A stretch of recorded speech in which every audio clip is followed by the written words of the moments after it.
Welcome back everyone. Today, we are here in this historic city of Imus in Cavite for another house tour.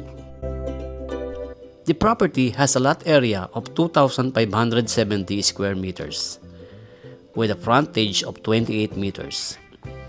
Standing here are two old houses that were built probably during the late 50s or early 60s. This property is perfect for restoration, events place, restaurant, or a family compound. There are two old houses in this property. On this episode, we will only able to show you the main ancestral house. Before getting inside, ikutan muna natin ang perimeter ng property. Dito sa left side, makikita natin ang grotto. At sa likuran nito is the old house. For now, we cannot open it dahil walang dalang susi yung owner. Pero included naman ito sa sale dahil buong property, buong lote naman ang binebenta. For information, the heirs did not push to renovate this property and decided na ibenta na lang nila ito. By the way, this is just part 1 of our 2-part old house tour series. Abangan niyo po ang part 2 which will be posted soon. This is the back of the house and the lot boundary is hanggang dun sa perimeter fence.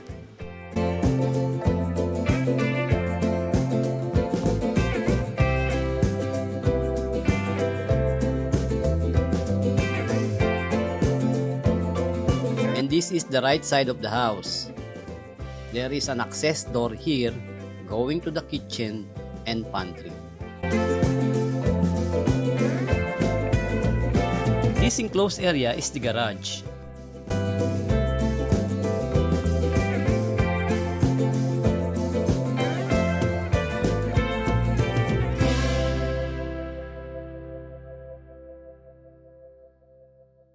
This is the front lawn.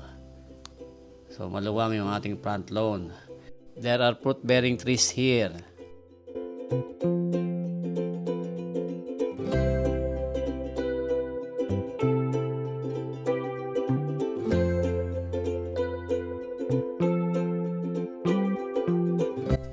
Let's get inside.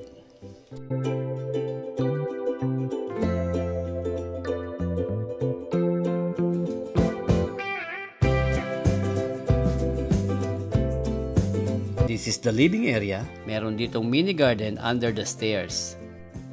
At itong wall is made of glass. Floor to ceiling siya, kaya maliwanag at well lit itong living area.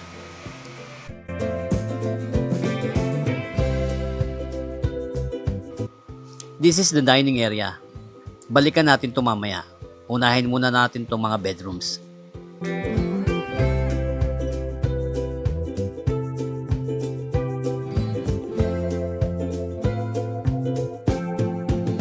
So this is the bedroom number 1.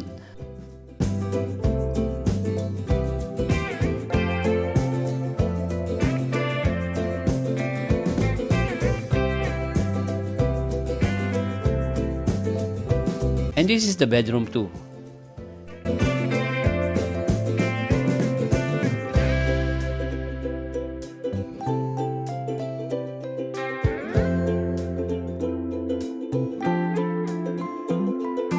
And dito sa dulo is bedroom number 3. There is an access door here to the back of the house.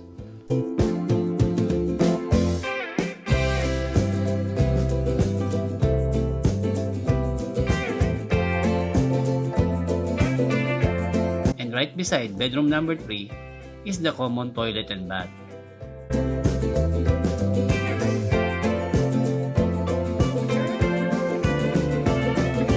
Notice the vent locks dito sa hallway. And meron din ito sa dining. This allows passage of natural light and airflow. Here is the dining area. Katabi nito is the kitchen and the pantry. Meron access doors dito sa kitchen and the pantry. And this leads to the side of the house.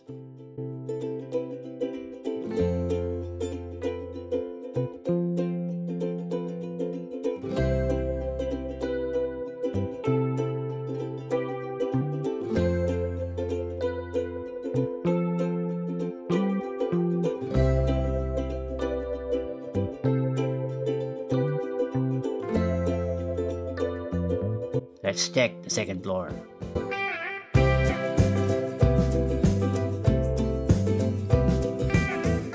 So here is the family area. Sa dulo, meron ditong altar. This also serves as the family's prayer room.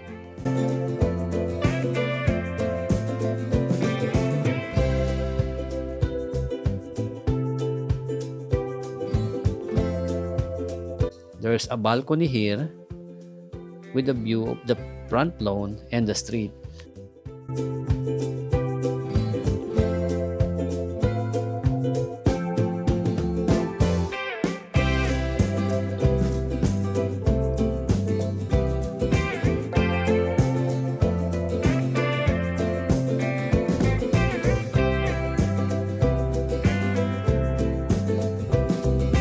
Let us see the rooms here on the second floor.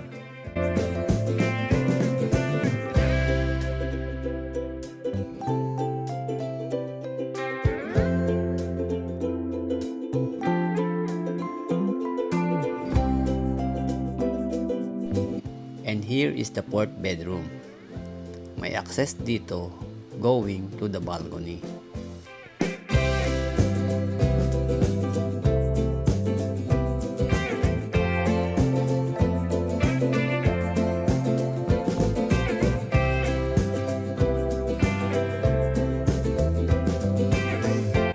Here is the common toilet and bath.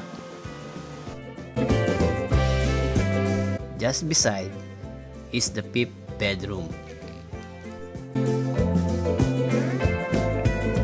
Sa ground floor, the wall is bent blocks. Dito naman sa second floor is wooden jalousies.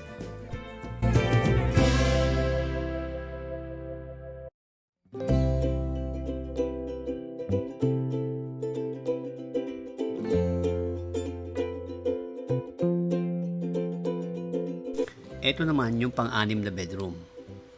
They converted it into a library or study room. Notice the old diplomas hanging on the wall.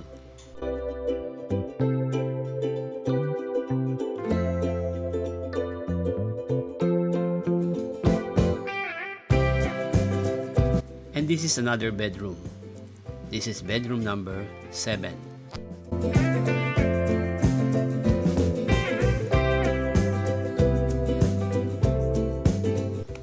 And dito sa dulo is another bedroom. This is bedroom number 8.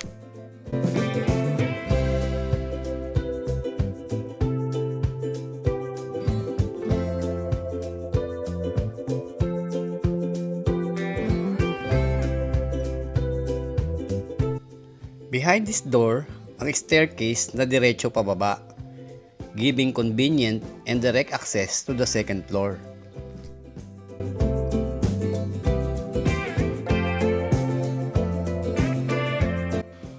And dito sa dulo is another toilet and bath.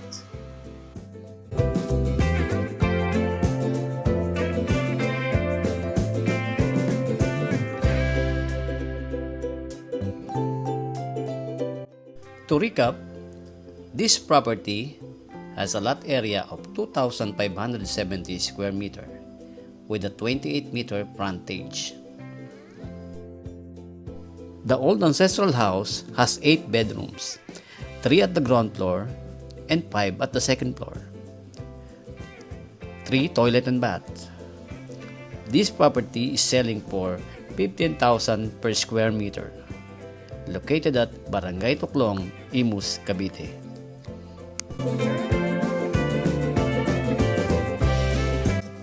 And that's it for part 1 of our old house tour series. If you enjoyed this video, don't forget to like, share, and subscribe. And hit the bell icon para updated ka sa mga susunod naming uploads. See you in part 2.